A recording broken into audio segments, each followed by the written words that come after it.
Scientists say there's more carbon dioxide in the air right now than there has been in hundreds of thousands of years. Trees and forests are doing what they can to filter it out of the air. But for decades, some scientists have said our lifestyle of burning toxic fossil fuels, which emits carbon dioxide into the air, is changing our world, and Mother Nature can only do so much. CO2 comes from some of the power plants that produce our electricity. Most of the cars we drive, the planes we fly, and the factories that create them. Some scientists argue the more CO2 in the air, the hotter it gets, and the more extreme our weather becomes. As Harvey continues to make its way closer to its second landfall on the Texas coast, as we head towards tomorrow night into the early morning hours. I do believe this will probably be the warmest day of the year so far. 1,000 acres have burned across 3 separate wildfires here in Central Texas.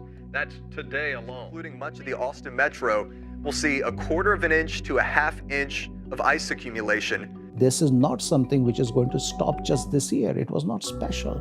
It is something that is going to probably multiply itself and create more cascades of hazards. And are we really ready? Dr. Dave Niyogi is a UT geological science professor who specializes in urban sustainability. He works with the city of Austin to find ways to lower extreme heat. If we don't do anything, if we do not take the urgency of the issue into consideration, we are going to be much more at risk in terms of every investment we have, whether it is our own personal property, it is in terms of the infrastructure the city is building.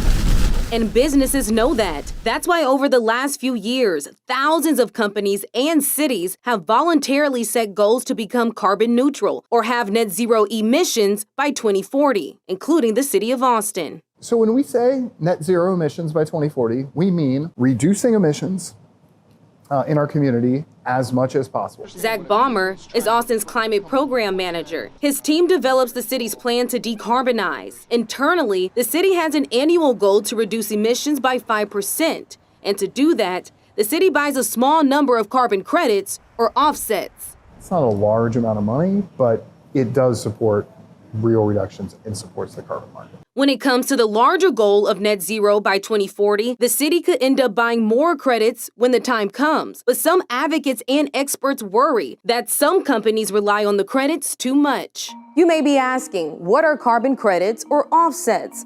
Well, simply put, the carbon market is a global trading system where carbon is bought or sold.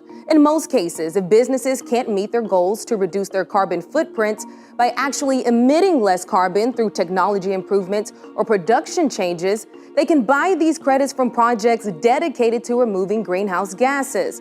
One carbon credit offsets 1 metric ton of carbon dioxide. People who get it, they absolutely vouch by it. People who are not understanding the process or who can find flaws in it, they clearly see that this is not going to be the way we are going to solve our problem for this planet. By just simply saying virtually we have moved some carbon.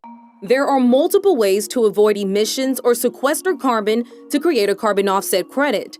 Standards organizations, usually nonprofits, use what they call science-backed protocols and methodologies to create rules to certify if carbon is avoided or taken out of the atmosphere. And those non-government entities create registries of credits that can then be bought and traded on carbon markets.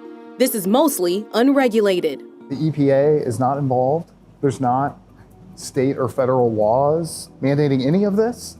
It's all just voluntary. So measurement is really the cornerstone of everything that we do. Environmental lawyer and Rice University professor Jim Blackburn started the nonprofit Be Carbon Registry in 2021. He admits, like many other registries, his is a startup and still working to create more measurable and defensible systems. We're trying to work with the big, like A&M and other universities, Clayburgh Institute down in South Texas, working to try to understand how to come up with better range management concepts with regard to keeping soil carbon in the ground. Verifying carbon credits through rigorous testing can take years. But one of the easier projects to measure is reforestation, where the growth of new trees in a project area can be measured over time. Within that time, they're sequestering carbon, they're getting bigger. arborist Valerie Tamboree runs Tree Folks' reforestation program. Adopt a bucket, make some trees grow. The nonprofit works with private landowners and the city of Austin to reforest floodplains and watershed areas. And part of the deal, the trees can't be cut down for 25 years. These trees around us, they'll intercept some of the rainwater and help with flooding, for instance, and also help to filter the water as it makes it down. And also helps to offset heating and cooling costs because it provides regional cooling. The carbon credit payments Tree Folks receives just cover their planting costs. Tree Folks' biggest customer is the city of Austin. We know the people at Tree Folks. The trees are getting planted in our city, on city-owned land. We can go out and see them, and we know it's a real thing happening in our community. The downfall, it isn't enough to offset large emissions. Tree Folks plants about 80 acres of trees a year. 1 acre of land in Central Texas can capture about 4 metric tons of carbon dioxide each year. According to the Environmental Protection Agency, the average car in the U.S. will produce a little more than that in the same time period. But a big concern with the unregulated nature of this whole process is that these carbon credits can create a false sense of security. They might be entirely wrong or unverifiable. And that's a huge risk we are putting in the context of placing our entire carbon future, which is essentially being translated as Earth's future, into something which we can't verify. An investigation by the British news outlet The Guardian found that 94% of forestry credits certified by the world's leading provider were not real and did not reduce carbon. Greenwashing is another concern for environmental advocates when companies may claim they're more sustainable than they really are. You'll see Wells Fargo is carbon neutral. You'll see these large carbon neutrality claims. And the issue with a carbon neutrality claim, I think, can be that it's then viewed as, well, we're done, we don't have anything else to do. And that they could keep burning fossil fuels and emitting, and continuing to cause climate change. As buyers continue to try to understand the value, Huge disparity, if you will, in the market. the payout continues to be unstable.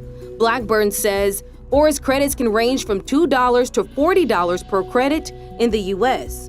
It would help immensely if the federal government had a program or EPA set laws and standards for offsets. It would help a lot. Because right now it's just kind of everybody, the whole market, the whole thing is at risk. Everybody's at risk.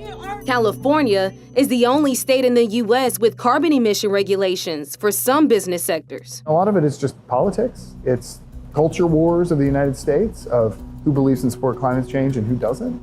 A lot of it's gotten wrapped in that, sadly.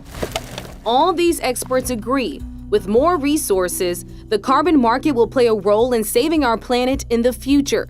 But it's not the only way to protect it. The best time to plant a tree is 20 years ago. So none of us are planting them for ourselves, really. Okay, will you help me? Put your foot on. Can you help me do it? Together, we can all take steps to make the world safer. We're gonna pass them down to the kids and grandkids. In Austin, I'm Darrenisha Heron.